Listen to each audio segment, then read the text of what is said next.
Hi, this is my final reflection on WR151. Um, through studying the occult this semester, I learned a lot about occult, like history of occult and the different themes of different organizations like Freemasons, Kabbalah, um, witchcraft, chaos magic, and my favorite form is to learn these code knowledge by reading code articles and watching the movies have the relevant themes. So the following several slides, I will introduce some articles that I am impressed with.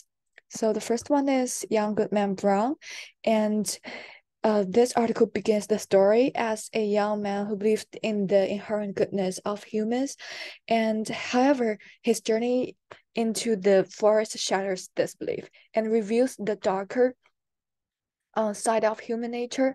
And finally, he cannot distinguish between the dream and the real reality, and he becomes disillusioned with his fellow townspeople and his wife, whom he had believed to be pure and innocent. So I just copied several sentences from this article. So the first several sentences represent Goodman Brown is still innocent and stick with his own faith, even with the temptation of devils. And these several sentences can see that young Goodman Brown just accept that um, sin is an unavoidable characteristic of human nature, and finally he just totally lose himself. And so the next article is the house and the brain notes. I think it has two different themes. The first one is past haunting. At the present, because this house is revealed to have a tragic history, the former inhabitants are killed by because of the supernatural rituals or the murders, and so the dark energy can still lingers in this house as a result of these past events. And the second theme is about the power of the mind to create fear. The writer suggests that the fear and terror are not just external forces, but are also created and sustained by the human mind. So this is a movie talks about the New England witches and it's a religious movie.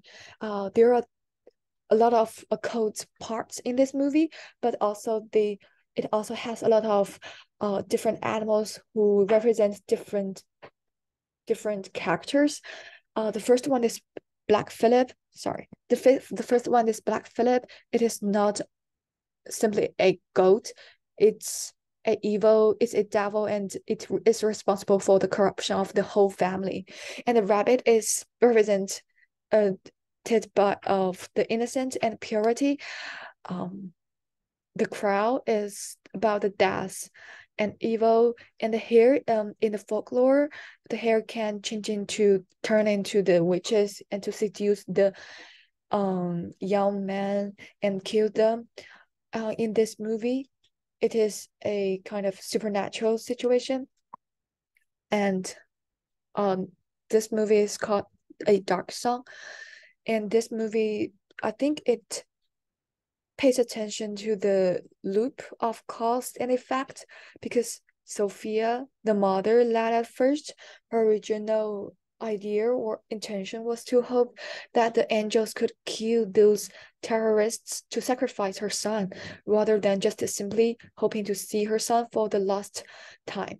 And Solomon punished Sophia by nearly drowning her in the bathroom, and he was also punished by being stabbed with a knife for hurting Sophia. And H.P. Lovecraft is one of my favorite writers. He has great imaginability. He can portray a lot of occult detailed stories, and those characteristics or cosmics are beyond humans' imagination. One of them is Cthulhu. It is created by H.P. Lovecraft in his short story, and it was described as a giant creature with wings and a human-like head, worshipped by a cult of humans who seek to bring about his return to power. And there are also a lot of other sims, like vampire.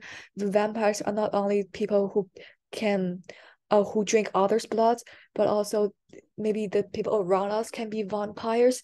They can just think others' energy, and maybe when you get close to him, you will feel much more depressed. This is also a kind of a vampire and witch, like the witchcraft, the witch trials. One of the famous witch trials is happened in Salem. Like nearly 200 people were accused, and 20 people were killed because of the witch trials. So I think it's a dark chapter in the human's history. It's about superstitious and religious just fervor. And so that's all about my final reflection. Thanks.